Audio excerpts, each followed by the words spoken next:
এই কথাগুলো ভালো করে শুনে রাখেন এবং এই কথাগুলো পারলে কোনো সুন্দর কাগজে লিখে নিজের অফিসে বাসা যেখানে সবসময় আপনি থাকেন তার আশেপাশে একটু লিখে রাখবেন। আর তার চেয়ে বেশি দরকারি হলো অন্তরের গভীরে আপনি এটাকে লিখে রাখবেন, একদম গেঁথে ফেলবেন। কথাগুলো মন দিয়ে শুনেন। আমাদের আজকের জীবনে এবং আগামীর জীবনে যত সমস্যা আছে বা যত সমস্যা আসবে, সকল সমস্যার সমাধানের মৌলিক একটা রুট, মৌলিক একটা পন্থা এবং পথ এ হাদিসে বাতলে দেওয়া হয়েছে। আমরা যে হতাশা, ডিপ্রেশন, পেরেশানিতে অনেক সময় ভেঙে পড়ি এবং নানা কারণে আমরা যে দুনিয়াতে বিপর্যস্ত হই, বিপদের মুখোমুখি হই, এই পরিস্থিতিতে একজন ইমানদারের জন্য অসাধারণ একটি রোড ম্যাপ বলে দেওয়া আছে হাদিসের মধ্যে। যে হাদিস একজন ইমানদারকে যে কোনো বিপদ আপদে, যে কোনো বিপর্যয়ে তার কর্মপন্থা কি হবে সেটিকে পরিষ্কারভাবে বাতলে দিয়েছে এবং এর মাধ্যমে এই কঠিন পরিস্থিতিতে আমরা উত্তরণের পথ খুঁজে পাবো ইনশাআল্লাহ। আল্লাহর সাহায্যকে, আল্লাহকে তুমি সামনে পাবা, পিছনে না, সামনে পাবা। যে চারটি উপদেশ বিশেষভাবে নবী করিম সাল্লাল্লাহু আলাইহি সাল্লাম করেছেন স্বর্ণের অক্ষরে, সেই উপদেশগুলো আমাদের লিখে রাখা দরকার এবং নিজেদের অন্তরে সেগুলোকে গেঁথে রাখা উচিত। বিশ্ববিখ্যাত হাদিস বেত্তা, হাদিস বিশ্লেষক, মুহাক্কিক, উলামায়ে কেরাম এবং মুহাদ্দিসিন আযম তারা এই হাদিস সম্পর্কে অনেকেই অনেক মন্তব্য করেছেন। কেউ কেউ বলেছেন যে এই হাদিস সম্পর্কে যদি কেউ কোন বিষয়, এই হাদিসের কোন অংশ সম্পর্কে যদি কেউ না বুঝে থাকে কিংবা এই হাদিসটি সম্পর্কে যদি কারোর ধারণা না থাকে, তাহলে একজন মুসলিম হিসাবে এটা তার জন্য অজ্ঞানতা ছাড়ার কিছুই নয়। ইসলাম জানবে আর এই হাদিসটি সম্পর্কে জানবে না, এটি হতে পারে না। ইসলামের মৌলিক কিছু নীতিমালার কথা এই হাদিসে, কয়েক লাইনের এই হাদিসে নবী করিম সাল্লাল্লাহু আলাইহি সাল্লাম বলে দিয়েছেন। শুধু তাই নয়, আমাদের আজকের জীবনে এবং আগামীর জীবনে যত সমস্যা আছে বা যত সমস্যা আসবে, সকল সমস্যার সমাধানের মৌলিক একটা রুট, মৌলিক একটা পন্থা এবং পথ এ হাদিসে বাতলে দেওয়া হয়েছে। আমরা যে হতাশা, ডিপ্রেশন, পেরেশানিতে অনেক সময় ভেঙে পড়ি এবং নানা কারণে আমরা যে দুনিয়াতে বিপর্যস্ত হই, বিপদের মুখোমুখি হই, এই পরিস্থিতিতে একজন ইমানদারের জন্য অসাধারণ একটি রোড ম্যাপ বলে দেওয়া আছে হাদিসের মধ্যে। যে হাদিস একজন ইমানদারকে যে কোনো বিপদ আপদে, যে কোনো বিপর্যয়ে তার কর্মপন্থা কি হবে সেটিকে পরিষ্কারভাবে বাতলে দিয়েছে এবং এর মাধ্যমে এই কঠিন পরিস্থিতিতে আমরা উত্তরণের পথ খুঁজে পাবো ইনশাআল্লাহ।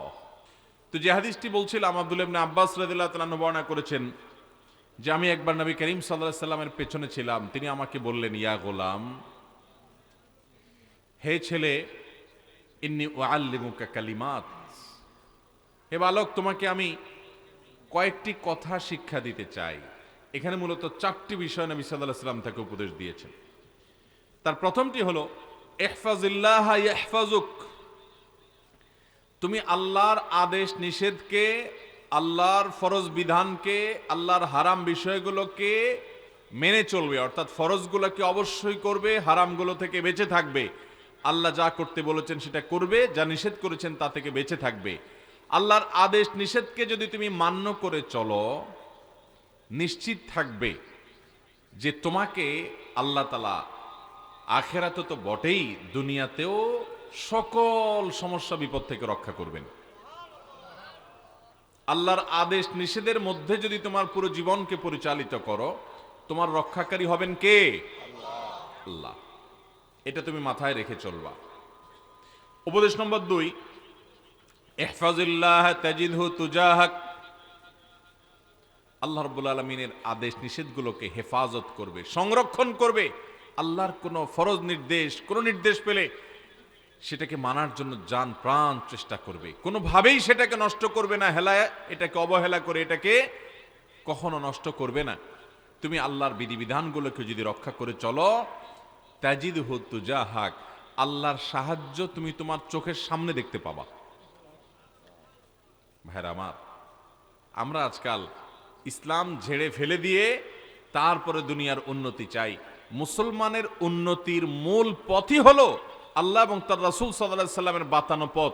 ওই পথের বাইরে গিয়ে মুসলমান কখনো উন্নতি করতে পারবে। নবী করিম সাল্লাল্লাহু আলাইহি সাল্লাম সে কথা বলে দিয়েছেন, ইহফাজিল্লাহ তাজিদহু তুজাহাক। তুমি আল্লাহর প্রতিটি কথাকে হেফাজত করবে, অর্থাৎ মেনে চলবে। আল্লাহর কোন নির্দেশকে নষ্ট করবে না। পাই পাই করে প্রতিটি কদমে কদমে প্রতিটি বিষয়কে তুমি মেনে মেনে চলার চেষ্টা করবে, কোনোটাকে নষ্ট করবে না।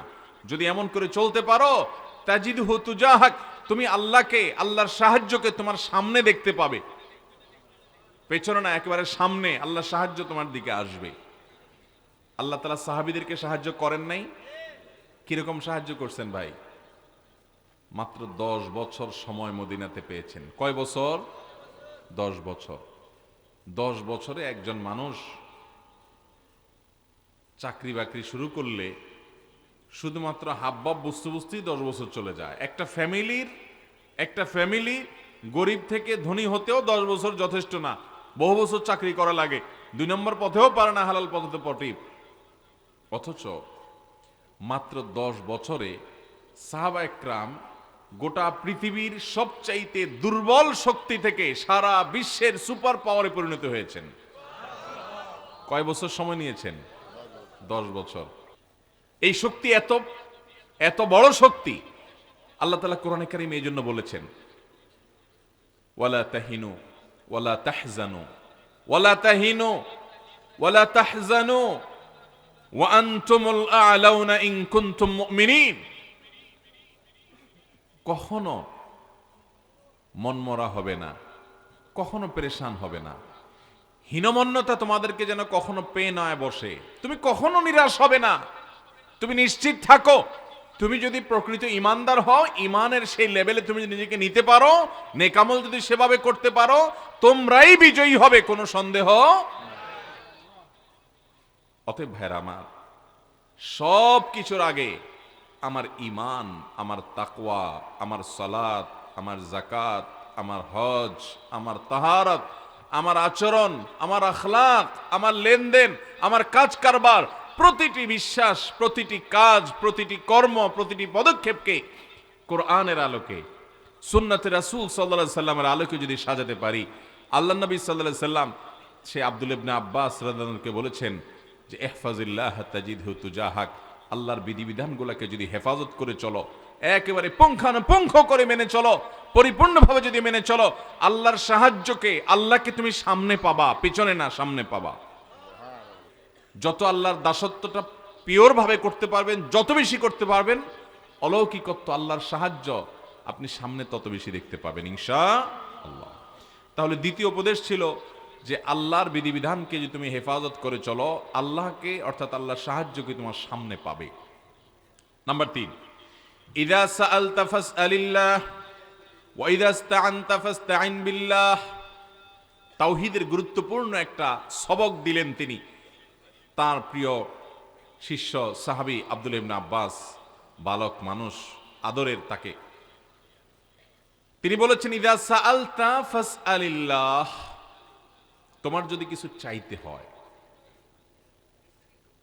তোমার যদি কিছু চাইতে হয়, অদৃশ্যের কারোর কাছে তোমার কিছু চাওয়া লাগে, তো তুমি আল্লাহর কাছে চাইবা। কার কাছে চাইবা? যদি তোমার কখনো সাহায্যের প্রয়োজন দেখা দেয়, যে কারো সাহায্য দরকার, এখন অনেক বেশি সাহায্যের প্রয়োজন, তো সাহায্য চাইবা কার কাছে? আল্লাহর কাছে। অদৃশ্যের কারোর কাছে যদি কিছু প্রার্থনা করতে হয়, কিছু চাইতে হয়, সাহায্য যদি কোনো অদৃশ্যের কারোর কাছে চাইতে হয়, তো তিনি হবেন একমাত্র কে? আল্লাহ। নবী করিম সাল্লাল্লাহু আলাইহি সাল্লাম বলেছেন, জুতার ফিতাটা কারোর ছিঁড়ে গেছে, রাস্তা চলতে চলতে স্যান্ডেল পরে যাচ্ছেন, অথবা যে কোনো জুতা পরে যাচ্ছেন, ছিঁড়ে গেছে, এখন রাস্তার মধ্যে জুতা ছেঁড়া একটু মুসিবত, কিন্তু আপনি ওইটা ঠিক করে হয়তো সামনে কিছু দূর যেতে পারবেন, এরপর একটা দোকান থেকে কিনতে পারবেন, অনেক ব্যবস্থা আছে।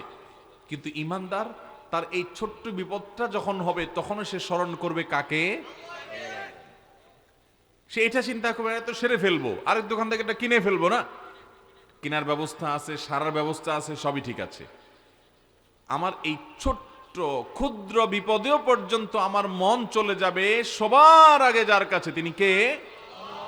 আর আমাদের অবস্থা হলো জুতার ফিতা ছেঁড়া তো অনেক পরের কথা, জীবনে অনেক বড় বিপদ আসার পরও আমরা এর কাছে যাই, অমুকের ফোন দেই, তমুকের মেসেজ দেই, অমুকের হাতে পায়ে ধরি, অমুকের অফিসে চলে যাই, সব কুল কেনারা করার পর যখন কোনো রাস্তা পাই না, এবার যায় বলি আল্লাহ। ঠিক না বে ঠিক? অথচ ইমানদারের যেই কোনো বিপদে সবার আগে যাকে স্মরণ করবে তিনি কে? আল্লাহ রাব্বুল আলামিন। আল্লাহ তাআলা আমাকে আপনাকে সেরকম ইমানদার হওয়ার তৌফিক দান করুন।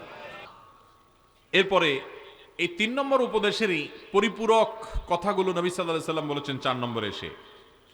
এই কথাগুলো ভালো করে শুনে রাখেন এবং এই কথাগুলো পারলে কোনো সুন্দর কাগজে লিখে নিজের অফিসে, বাসায়, যেখানে সবসময় আপনি থাকেন তার আশেপাশে একটু লিখে রাখবেন। আর তার চেয়ে বেশি দরকারি হলো অন্তরের গভীরে আপনি এটাকে লিখে রাখবেন, একদম গেঁথে ফেলবেন। কথাগুলো মন দিয়ে শুনেন।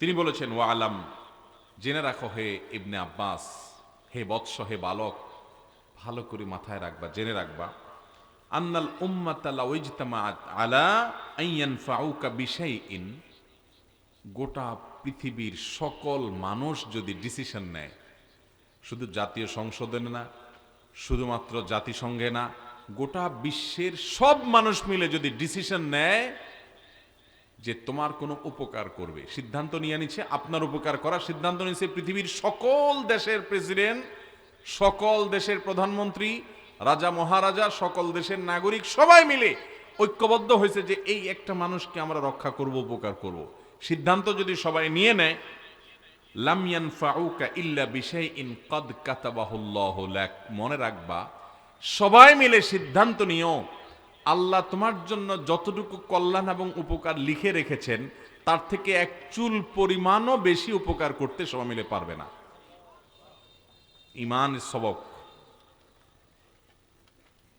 আর ওয়াইন ইজতামাউ আলা আন ইয়াদুররুকা বিশাইইন, আর যদি গোটা পৃথিবীর মানুষ সবাই মিলে সিদ্ধান্ত নেয় তোমার কোনো ক্ষতি করবে, তোমাকে শেষ করবে, যদি ডিসিশন নেয় সবাই মিলে, লাম ইয়াদুররুকা ইল্লা বিশাইইন ক্বাদ কাতাবাহুল্লাহু আলাইক, আল্লাহ তাআলা তোমার ব্যাপারে যতটুকু ক্ষতি হওয়ার কথা লিখে রেখেছেন তার থেকে এক চুল পরিমাণ বেশি ক্ষতি করার ক্ষমতা কারোর নাই। রুফিআতিল আকলাম, সব লেখা হয়ে গেছে। ওয়াজুফাতিস সুহুফ, ওয়াজুফাতিস সুহুফ, এবং সহিফা সমূহ যেগুলোতে লেখা হয়েছে তাকদীর, সেগুলো শুকিয়ে গেছে, অর্থাৎ সিদ্ধান্ত চূড়ান্ত হয়ে গেছে। ভাইরা আমার, এই একটা কথা যদি আপনার মাথায় থাকে তাহলে আপনি পৃথিবীতে কোনো মানুষের প্রতি অতি আস্থা রেখে, আসে না অনেক সময় দেখবেন যে অনেকের কাছে বহুত আশা, বুক ভরা আশা নিয়ে আসে যে আমার কিছু একটা করে ফেলবে, বা এরা সবাই আমার সাথে আছে, অনেক আশা করে, পরে দেখা গেল যে আশার গুড়ে বালি, কিছুই হয় নাই। হয় কি হয় না এরকম? আবার অনেক সময় দেখা যায় ভয়ে তটস্থ, হায় রে আমার তো রক্ষা নাই, আসলে কিছুই হয় না। এরকমই হয় কি হয় না? তো এই ভয় এবং আশা, এই দুইটা জায়গা আপনার ব্যালেন্স হয়ে যাবে যদি এই হাদিসের অংশটা আপনি মাথায় রাখতে পারেন যে পৃথিবীর কোনো মানুষের প্রতি আমার ভরসা নয়। ঠিক আছে, সবাই আমার ফেভারে আছে, সবাই আমার পক্ষে আছে, আমার আশা করা যায় ভালো কিছু হবে, কিন্তু এদের এই ফেভার আর পক্ষের কোনো ভ্যালু নাই। ফায়সালা উপর থেকে হয়, আরশ থেকে হয়, তাকদীরের আলোকে হয়, অতএব আমাকে ধর্ণা সেখানে দিতে হবে। এরা ভালো কিছু করলে সেটা সেখানকারই ফায়সালা, এখান থেকে ভালো কিছু না হলে সেটাও সেখানকারই ফায়সালা। অতএব এদেরকে দেখে আপনি আনন্দে আত্মহারাও হওয়ার কিছু নাই, আবার আবার মানুষের ভয় ভীত হওয়ারও কিছু নাই। এই জন্য ইমানদার সব সময় ভরসা করবে কার উপর?